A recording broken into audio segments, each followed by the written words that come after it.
سيدنا كريم صلى الله عليه وسلم سيدنا كريم صلى الله عليه وسلم اعوذ باللہ من الشیطان الرجیم بسم اللہ الرحمن الرحیم ولا تقولوا رائنا ولکن قولوا انظرنا۔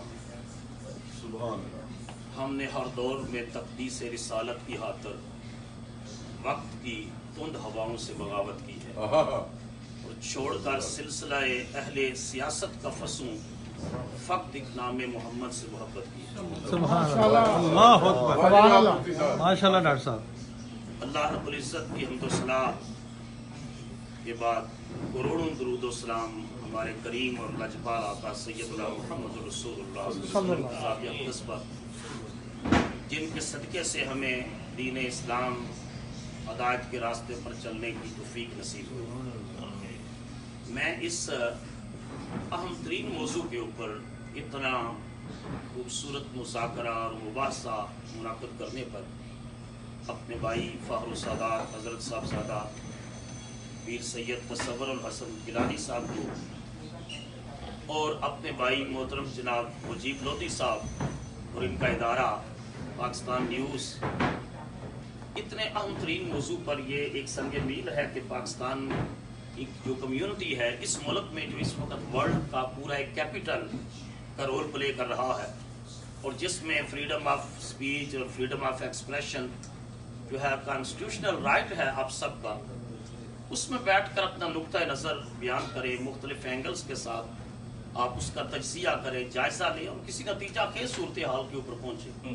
میں سمجھتا ہوں آپ سب نے اپنی حسن نیت کے ساتھ جو بات کی اس میں بالکل ہم نے تسلی کے ساتھ سنی، آپ کا نقطہ نظر سنا، اس میں کچھ تلخ باتیں بھی، تلخ جملے یا تلخ الفاظ بھی استعمال ہوئے، ٹھیک ہے، آپ کا رائٹ ہے۔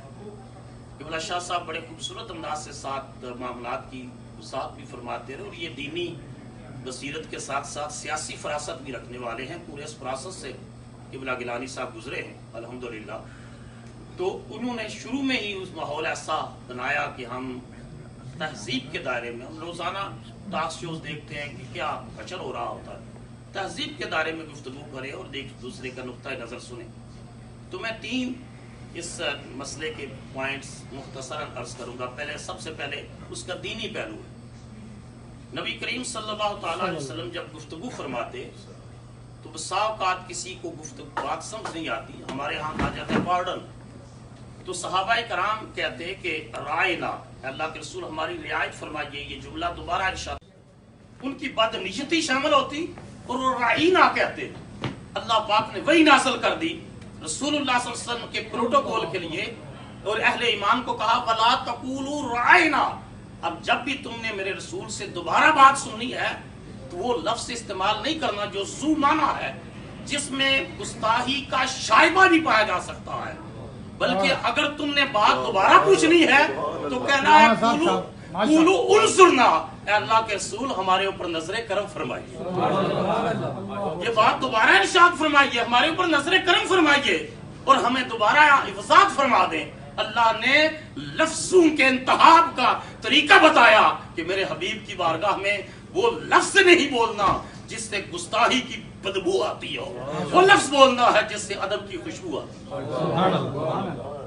اور نبی کریم علیہ الصلوۃ، اب یار ایک ساتھی نے، میں اب یار مسئلے کی تفصیل میں نہیں جاؤں گا، ایک ساتھی نے فتح مکہ کا حوالہ دیا ان کی معلومات کے اضافے کے لیے کہ رسول اللہ پوری ورلڈ میں جو ریولوشن آئے، یہ فرسٹ ورلڈ کے اوپر ایسا ریولوشن تھا جس میں بلڈ شیڈ نہیں تھا، خون ریزی نہیں تھی، اپنے دامن میں جو ہے خون کے دریا لے کر نہیں، امن کی ضیاء لے کر آیا ہے اور حضور نے معاف کر دیا۔ لیکن میرے بھائی، میرے محترم، آپ اگر سیرت کے اس چیپٹر کو آج جا کر دوبارہ پڑھیں، حضور نے اپنی سب سے زیادہ لشکر کشی کرنے والے ابو سفیان، اس کے گھر کو دارالامان قرار دے دیا، اپنے چچا حمزہ کے کلیجے کو چبانے والے جو ہندا تھی اس کو معاف کر دیا، اس کے قاتل واشی کو معاف کر دیا۔ لیکن میں آپ کو سیرت کی کتابوں میں 5-7 نام نکال کر دکھا سکتا ہوں جنہوں نے واضح طور پر حضور کی گستاخیاں کی تھی۔ حضور نے اعلان کر دیا کہ میرا گستاخ اگر کعبے کی دیوار کے ساتھ بھی چمٹ کر کھڑا ہو وہاں قتل کر دو. جس کو محمد کا حیا نہیں ہے اس کا کعبے سے کوئی تعلق نہیں. اللہ اللہ.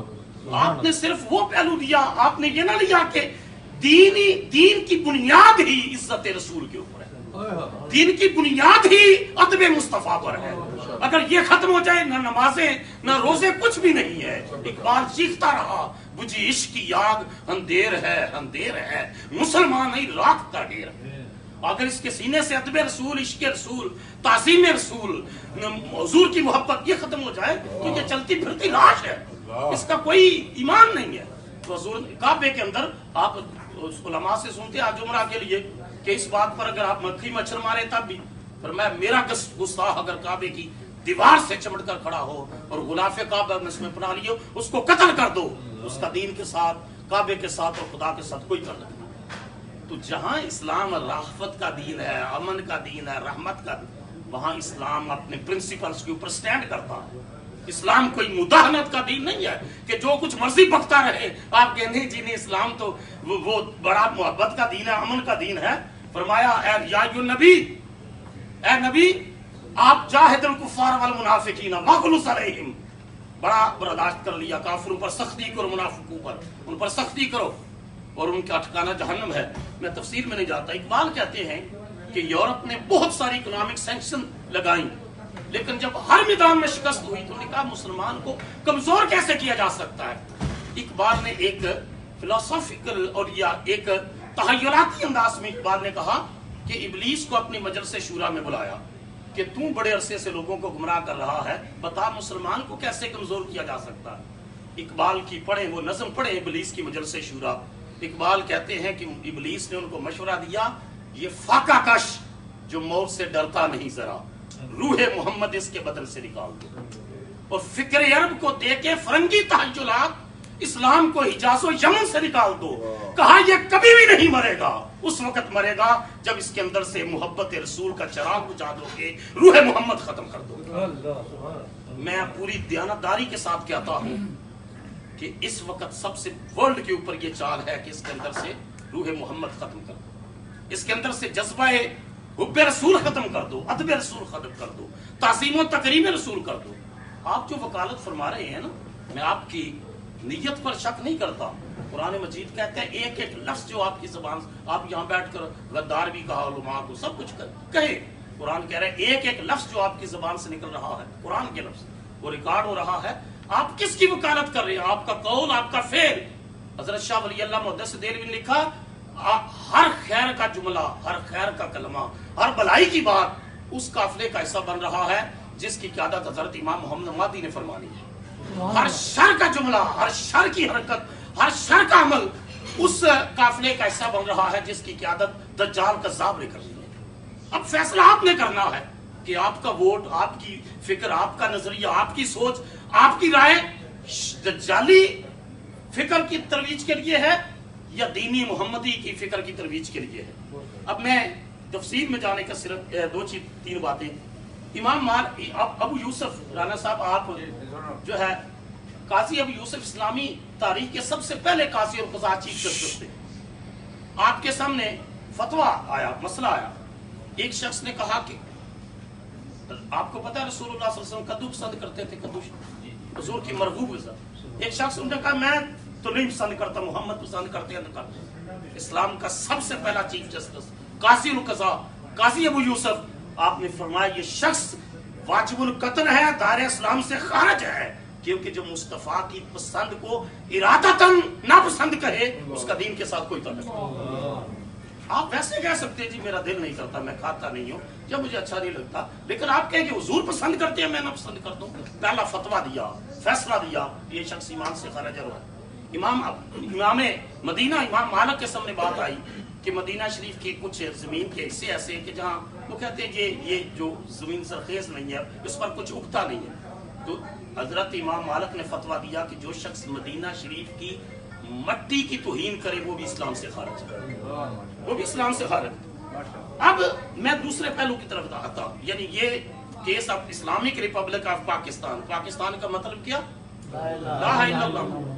جب یہ لا الہ الا اللہ محمد رسول اللہ کی بنیاد پر قائم نہیں ہوا, اس وقت انگریز کی حکومت میں ایک شخص اٹھ کر